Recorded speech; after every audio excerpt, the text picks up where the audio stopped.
Fil-messaġġ li l-elezzjoni ġenerali setet kienet fil-qrib, il-Prim Ministru Joseph Muscat taħ meta l-ħadd tkellem f'Għawdex hemm għamel dikjarazzjoni ċara dik li mhu se jħalli lil ħadd jilgħab bil-ġejjieni u l-istabilità ta' pajjiżna.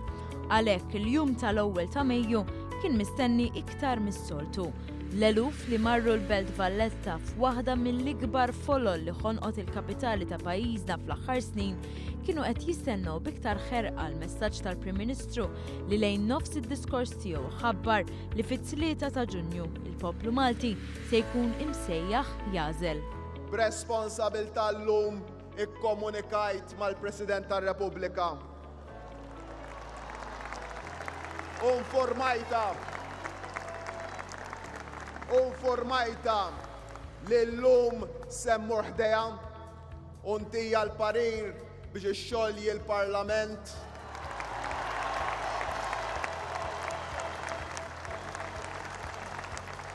u biex tissejjaħ elezzjoni ġenerali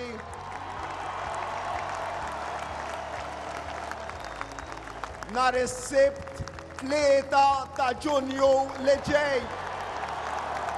L-għażla hi bejnu u l-kap tal-Oppożizzjoni għax minn fosthom irid jintgħażel il-Prim Ministru anke jekk din hi xi ħaġa li ma jridx Simon Busuttil.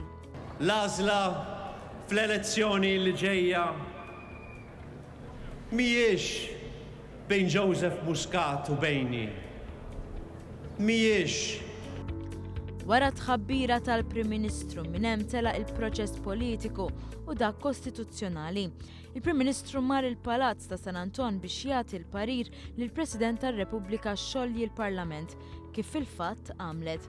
Il-kap tal-Oppożizzjoni għamel konferenza tal-aħbarijiet li fiha nieda il-messaġġ tal-Partit Nazzjonalista. Jiena nagħżel Malta. Fl-istess ħin fit-toroq kienu diġà bdew jittellaw il-billboards biex fuqhom jitwaħħal il-messaġġ tal-Partit Laburista. Messaġġ li nadih il-Prim Ministru quddiem iċ-Ċentru Nazzjonali Laburista. Dak li se nipproponu u nagħmlu jekk tatuna l-appoġġ tagħkom se nkunu deħlin għall-aqwa żmien ta' pajjiżna.